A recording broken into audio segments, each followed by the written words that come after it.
Chapter 1. How Bad Is It?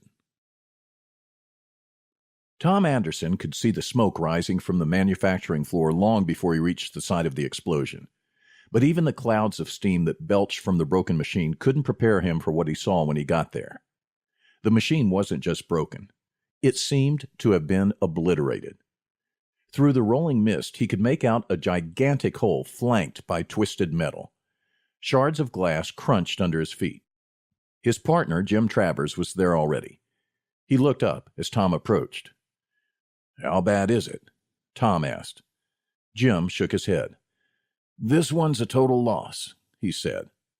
"We're insured against that, but we're not insured against this." Tom followed his gaze.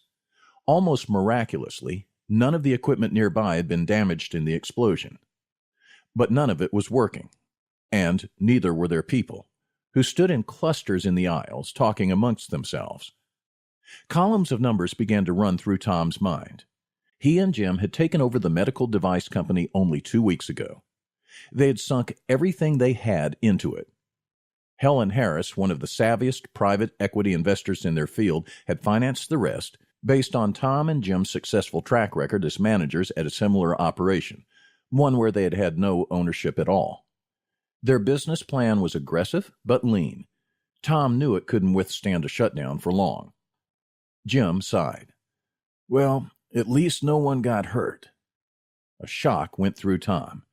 He had been so worried about the broken machinery that their people's safety hadn't even crossed his mind. But despite his relief, he had trouble believing no one had been injured. "Are you kidding?" he said, gesturing at the hunks of machinery beyond the steam. If metal couldn't withstand the blast, what chance would a person have had? "What was he wearing? Body armor?" Jim shook his head. "He wasn't here." Tom's heart sank. He and Jim had known MedTech had some problems with morale when they took it over. In fact, they had seen those problems as an opportunity. The staff and product were both strong. They just weren't being used to their fullest potential. Once Tom and Jim came in with their superior management techniques, they'd see higher productivity from the same people.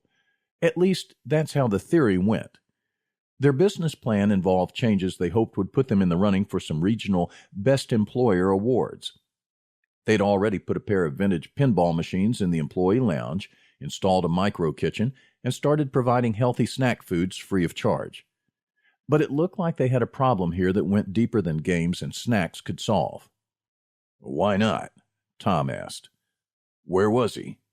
"Doing what he was told," Jim said. "He caught the indicators right away. He knew something was wrong, so he went to get a shift supervisor." "Thank God he wasn't there." "Yep," Jim said. "He didn't know how to shut it down on his own?" Tom asked. "Oh, no.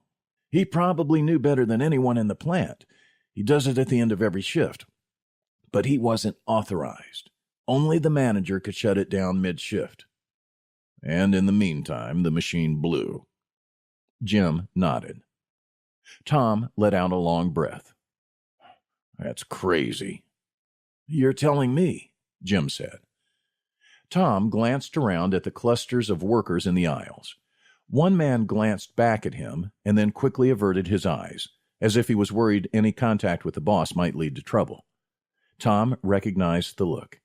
He had given it to countless bosses himself. "Look at them," Tom said. "I've been trying not to. Every hour they're idle costs us thousands of bucks." "That's not what I'm talking about," Tom said. "I mean, look at them." Jim looked around. "What?" he asked after a minute. "They look like us. Before we bought this business. They're just trying to keep their heads down and get through the day without the boss interfering too much. They've even got that look we were starting to get." "What look?" "The glazed one," Tom said. "The one you get from checking your mind at the door when you come to work." Jim crossed his arms and shook his head. "Maybe you're right," he said.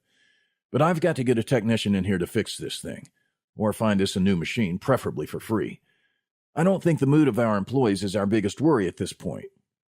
"Maybe not," Tom said, as Jim headed down the aisle back to the main office.